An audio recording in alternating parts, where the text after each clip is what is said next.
Selamat datang kembali di channel Sasar Target. Kali ini admin akan membeberkan tentang 3 sosok pejabat Polri yang dinonaktifkan oleh Kapolri Jenderal Listio Sigit Prabowo. Adapun ketiganya dinonaktifkan agar penyelidikan dan penyidikan kasus penembakan Brigadir Joshua dapat dilakukan secara objektif dan akuntabel. Dirilis dari berita Kompas.com, 3 perwira polisi yang dinonaktifkan terkait kematian Brigadir J, tanggal 27 Juli 2022. Kepala Kepolisian Negara Republik Indonesia, Kapolri, Jenderal Listio Sigit Prabowo menonaktifkan 3 perwira tinggi dan menengah terkait kasus tewasnya Brigadir Nofriansyah Yosua Huta Barat atau Brigadir J. Penonaktifan 3 perwira polisi tersebut dilakukan untuk menjaga independensi serta transparansi pengusutan kasus kematian Brigadir J. Sebelum kita membahas ketiga perwira tersebut, ada baiknya Anda bantu like dan subscribe dan jangan lupa klik tanda lonceng, agar channel ini bisa berkembang terus. Terima kasih sudah like dan subscribe channel ini. Baiklah, kita mulai dari penonaktifan pertama. 1. Irjen Pol Ferdy Sambo. Setelah didesak oleh keluarga Brigadir J dan pihak-pihak lainnya, pada Senin, 18 Juli 2022, Kapolri Jenderal Listio Sigit Prabowo akhirnya menonaktifkan Kadif Propam Polri Ferdy Sambo.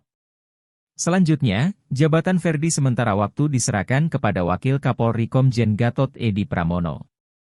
Kapolri mengungkapkan, Ferdy dinonaktifkan demi menjaga objektivitas dan transparansi proses penyelidikan kasus kematian Brigadir J. Ini tentunya juga untuk menjaga agar apa yang telah kita lakukan selama ini terkait dengan masalah komitmen untuk menjaga objektivitas, transparansi, dan akuntabel ini betul-betul bisa kita jaga, kata Sigit.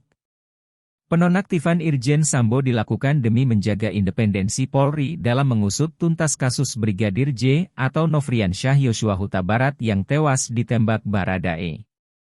Siapa itu Ferdy Sambo? Berawal dari peristiwa kasus tembak-menembak polisi di rumah dinas Ferdy Sambo yang jadi korban adalah Brigadir Polisi Nofriansyah Joshua Huta Barat. Nama Ferdy Sambo mendadak terkenal dan viral. Dari berita liputan 6.com, kasus kematian Brigadir J memasuki babak baru. Kini Polri telah meningkatkan statusnya dari penyelidikan menjadi penyidikan. Kematian Brigadir J, bintara polisi asal Jambi itu menyeret petinggi Polri dan pejabat penting lainnya. Salah satunya, yakni Kadif Propam Mabes Polri Irjen Pol Ferdy Sambo, yang kini telah dinonaktifkan. Informasi dari berbagai sumber, Brigadir J merupakan sopir istri Irjen Ferdy Sambo. Foto keduanya juga beredar luas, termasuk dengan Ferdy Sambo. Nama Ferdy Sambo sendiri cukup populer. Terlebih di jabatan sebelumnya, beberapa kali perwira tinggi Polri ini menangani kasus yang menyita perhatian publik. Karirnya cukup moncer. Sepak terjangnya kerap membuat publik bersimpati. Terutama, saat menjabat sebagai Dirtipidum Bareskrim Polri, dengan pangkat Brigjen Polisi. Bagi warga Jawa Tengah, Ferdy Sambo sebenarnya juga bukan sosok baru. Dia pernah menjadi Kapolres Purbalingga, lantas mutasi menjadi Kapolres Brebes saat masih menyandang 2 melati di pundaknya. Mengutip Merdeka.com, Irjen Ferdy Sambo merupakan perwira polisi lulusan Akpol 1994 yang berpengalaman di bidang reserse. Karirnya di kepolisian terbilang moncer, terutama di bidang reserse. Sebelum menjabat Kadif Propam Polri, Irjen Ferdy Sambo dipercaya sebagai Dirtipidum Bareskrim Polri. Saat itu, ia menangani kasus kebakaran gedung Kejaksaan Agung sekira tahun 2020. Irjen Sambo memastikan penyidik telah memegang prinsip kehati-hatian dalam pengusutan kasus kebakaran tersebut. Kasus besar lain yang menyita perhatian publik adalah bom Sarinah Thamrin, 2016, pengungkapan kasus kopi mengandung racun sianida, 2016, pengungkapan kasus perdagangan orang jaringan Timur Tengah, 2018, penangkapan dan pengungkapan kasus surat palsu DPO TSK Joko Chandra, 2020. Kemudian, pengungkapan kasus kebakaran gedung Kejaksaan Agung RI, 2020. Ferdy Sambo juga sempat bertugas ke luar negeri. Di antaranya, dalam CTF Summit, Bangkok keempat, 7 November 2018, Sidang Umum Interpol, Dubai, 18 November 2018, Police Specialist Conference, Singapore, 28 November 2018, Victoria Police and Leadership in City, Melbourne, 10 Desember 2018. Akhirnya terkait peristiwa tembak-menembak anggota polisi di rumah dinasnya, sebagai Kadif Propam Irjen Ferdy Sambo dicopot dari jabatan sementara hingga selesai kasus tertembaknya Brigadir Joshua hingga tewas dapat diungkap dan selesai. 2. Brigadir Jenderal Hendra Kurniawan. 5 fakta Brigjen Hendra Kurniawan dinonaktifkan buntut kasus kematian Brigadir J. Dikutip dari suara.com, nama Brigjen Hendra Kurniawan masuk ke daftar perwira tinggi Polri yang jabatannya dicopot usai kasus penembakan Brigadir J. 1. Dicopot menyusul Ferdy Sambo. Brigjen Hendra kini dinonaktifkan dari jabatannya di Polri, yakni Karopaminal Divpropam pada Rabu, 20 Juli 2022, malam secara langsung oleh Kapolri Jenderal Listio Sigit Prabowo. Pada malam hari ini Pak Kapolri memutuskan untuk menonaktifkan 2 orang. Pertama Karopaminal Brigjen Pol Hendra Kurniawan, ungkap Kadif Humas Mabes Polri Irjen Pol Didi Prasetyo kepada wartawan, Rabu, 20 Juli 2022, malam. Adapun pencopotan tersebut diputuskan di tengah tudingan tindak intimidasi keluarga Brigadir J yang dialamatkan kepada Brigjen Hendra. Brigjen Hendra dinonaktifkan usai Ferdy Sambo yang sebelumnya menduduki jabatan Kadif Propam. Kediaman Ferdy diketahui menjadi TKP baku tembak 2 anggota polisi yang mengakibatkan tewasnya Brigadir J. 2. Demi akuntabilitas dan transparansi instansi. Pencopotan jabatan Brigjen Hendra dilakukan 2 hari usai Ferdy Sambo dicopot pada Senin, 18 Juli 2022, lalu. Meski kini dituding lakukan intimidasi terhadap keluarga Brigadir J, alasan resmi Brigjen Hendra Kurniawan dicopot adalah demi menjaga akuntabilitas dan transparansi Polri. 3. Brigjen Hendra telah mengabdi di Polri selama 27 tahun. Brigjen Hendra memiliki rekam jejak yang panjang dalam kepolisian. Ia mengabdi di Korps Bayangkara selama genap 27 tahun dan menduduki berbagai jabatan prestisius. Ia menduduki posisi Karopaminal Divisi Propam sejak 16 November 2020 silam. 4. Brigjen Hendra dituding intimidasi keluarga Brigadir J. Hendra diduga lakukan tindak intimidasi terhadap keluarga Brigadir J ketika mereka hendak melihat jenazah mendiang anggota kepolisian tersebut. Tudingan tersebut dilayangkan oleh kuasa hukum keluarga Brigadir J, Kamarudin Simanjuntak. Brigjen Hendra disebut melarang keras keluarga Brigadir J untuk mendokumentasikan jenazah anaknya. Hendra disebut melarang keluarga Brigadir J memegang ponsel ketika hendak melihat jenazah sang anak. 5. Polri bantah tuduhan ada intimidasi terhadap keluarga Brigadir J. Tudingan terhadap Brigjen Hendra tersebut sontak dibantah oleh pihak kepolisian. Tuduhan melarang buka peti tidak benar dan tolong diluruskan sesuai fakta yang ada di video, kata pemeriksa utama Divpropam Polri Kombes Leonardo Simatupang kepada wartawan, Rabu, 20 Juli 2022. Leonardo menyebut bahwa dirinya sendiri yang mengantarkan jenazah, bukan Hendra. Yang mengantar jenazah itu saya, nggak Karopaminal. Itu ya, salah ngikutin informasi-informasi yang nggak benar, katanya. Sedangkan Leonardo menyebut Hendra datang usai jenazah Brigadir J dikebumikan. Bahkan, hadirnya Brigjen Hendra merupakan permintaan langsung dari pihak keluarga. Karopaminal datang itu setelah jenazah dikebumikan, itu pun karena permintaan dari keluarga untuk menjelaskan kronologi, permintaan untuk upacara dan mutasi adiknya supaya minta dibantu tuntas, itu aja, ungkapnya. 3. Komisaris Besar Polisi Budi Hardi Suwayanto. Dia adalah Kapolres Metro Jakarta Selatan. Kombes Budi Hardi Susianto dinonaktifkan sebagai Kapolres Jakarta Selatan. Perwira menengah polisi itu dicopot dari jabatan buntut perkara baku tembak antar ajudan Irjen Ferdy Sambo di rumah dinas Kadif Propam Polri, pada Jumat 8 Juli. Dikutip dari Merdeka.com. Perwira menengah polisi itu dicopot dari jabatan buntut perkara baku tembak antar ajudan Irjen Ferdy Sambo di rumah dinas Kadif Propam Polri, pada Jumat 8 Juli lalu. Insiden itu menewaskan Brigadir J atau Nofriansyah Yosua Huta Barat akibat ditembak Baradae.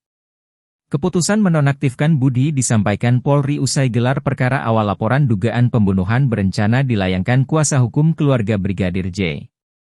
Selain mencopot Kapolres Jaksel, Polri juga menonaktifkan Brigjen Hendra Kurniawan sebagai Kabiro Pengamanan Internal Divpropam Polri serta sebelumnya Irjen Ferdi Sambo sebagai Kadif Propam. Sebelum pencopotan Budi sebagai Kapolres, penanganan kasus baku tembak antara Baradae dan Brigadir J itu sebelumnya ditangani Polres Jakarta Selatan. Budi mengatakan, insiden polisi tembak polisi dilaporkan sendiri Kadif Propam Polri Irjen Ferdi Sambo ke Polres Jakarta Selatan pada Jumat 8 Juli. Menurut Budi, Irjen Ferdi Sambo saat itu melaporkan adanya pelecehan dialami istrinya. Namun Budi tak menjelaskan secara rinci terkait dugaan pasal yang dilaporkan oleh istri dari Irjen Ferdi Sambo tersebut. Setelah mendapatkan laporan, penyidik Polres Jaksel langsung melakukan olah tempat kejadian perkara, TKP. Budi juga menjelaskan alasan kasus baru terungkap ke publik setelah 3 hari peristiwa berlalu. Menurut Budi, karena saat itu malam Idul Adha, ada sebagian yang merayakan pada hari Sabtu sehingga konsentrasi tidak ke Polres Jaksel. Kami memanggil tim Inafis, palang hitam, mobil ambulans dan sebagainya semua di sana proses yang dilaksanakan sudah sesuai standar prosedur SOP kepolisian dalam menangani perkara atau laporan masyarakat, kata Budi kepada wartawan di Polres Jakarta Selatan, Selasa 12 Juli. Sebut jari Brigadir J putus karena pegang senjata pakai 2 tangan. Mantan Kapolres Jakarta Utara ini juga menjawab keraguan keluarga terkait penyebab kematian Brigadir J. Pihak keluarga sebelumnya menemukan kejanggalan terkait kematian Brigadir J setelah melihat langsung kondisi almarhum. Salah seorang keluarga, Rohani Simanjuntak mengungkap adanya luka lebam atau memar di jasad Brigadir Yosua. Rohani menyampaikan, awalnya pada Minggu 10 Juli 2022, keluarga melihat adanya darah segar yang merembes melalui jari kelingking jasad Brigadir J atau Yosua. Sebab itu, keluarga berinisiatif untuk membuka pakaian jenazah tersebut. Menurut Rohani, luka tembakan juga terlihat di tangan sebelah kiri. Adapun jari kelingking dan jari manis tangan kiri Brigadir J atau Yosua tampak patah. Terus luka di kaki sebelah kanan ada juga. Jadi kalau dugaan dari sana itu ada tembak-menembak. Kalau ada tembak-menembak nggak mungkin sampai ada luka-luka memar, luka di kaki seperti benda tajam, kata Rohani berdasarkan video yang dikutip, Selasa 12 Juli. Budi berdalih, jari Brigadir J putus karena cara Brigadir J yang memegang tembakan.